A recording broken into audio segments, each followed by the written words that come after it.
quatre églises, 4 lieux saints. Tous à peu près de même époque.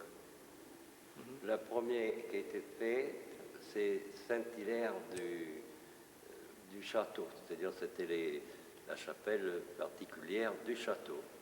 Et ensuite, il y a eu la chapelle Notre-Dame.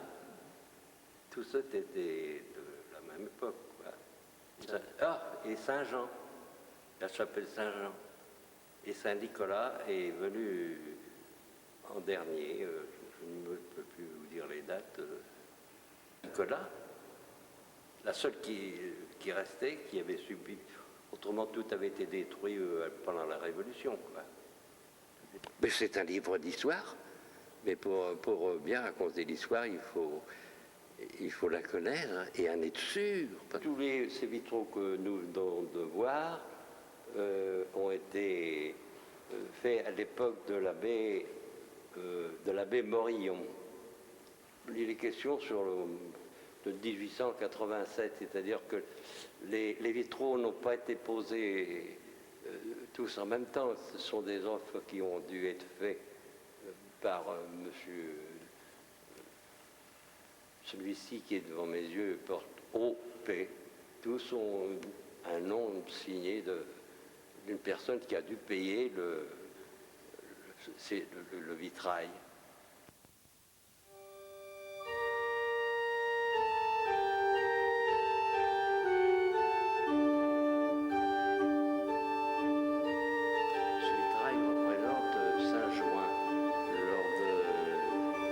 Passage à Vier pour évangéliser les gens de notre pays. Et là, la sécheresse était très forte. Tous les habitants n'avaient pas d'eau et tout le monde mourait de soif, bien sûr. Et Saint-Jouin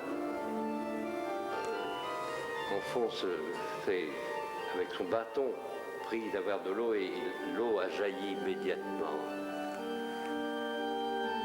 Et tous les gens, voyez-vous, tous ces gens qui sont derrière, qui l'acclament, et lui aussi. C'était du côté de la gare.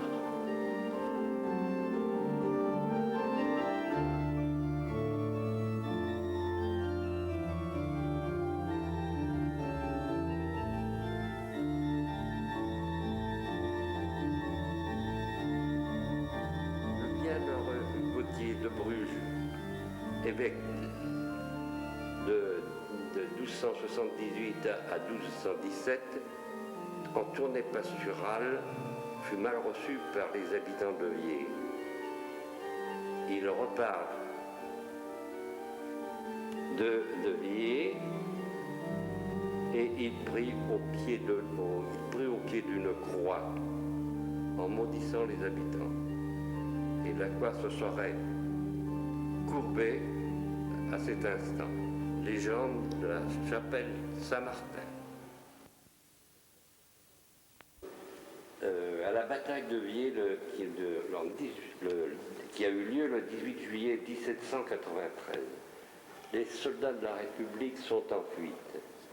Ils passent par la coulée verte en direction de Jusalan et Bosset pour s'en aller dans la Saumure. Santerre, le grand chef, saute sur le mur de la Martinière.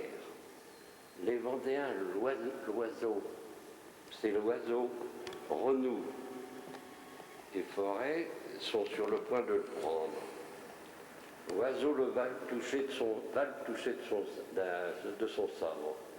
Dans un dernier effort, Santerre saute le parc, le mur du parc, qui serait le mur de chez ta propriété, chez Villotte, dans cet endroit-là. Et c'est le grand choc de Vier. On a nommé le grand choc de Vier. Dans des vieilles pierres, on n'en trouve plus beaucoup à Vier.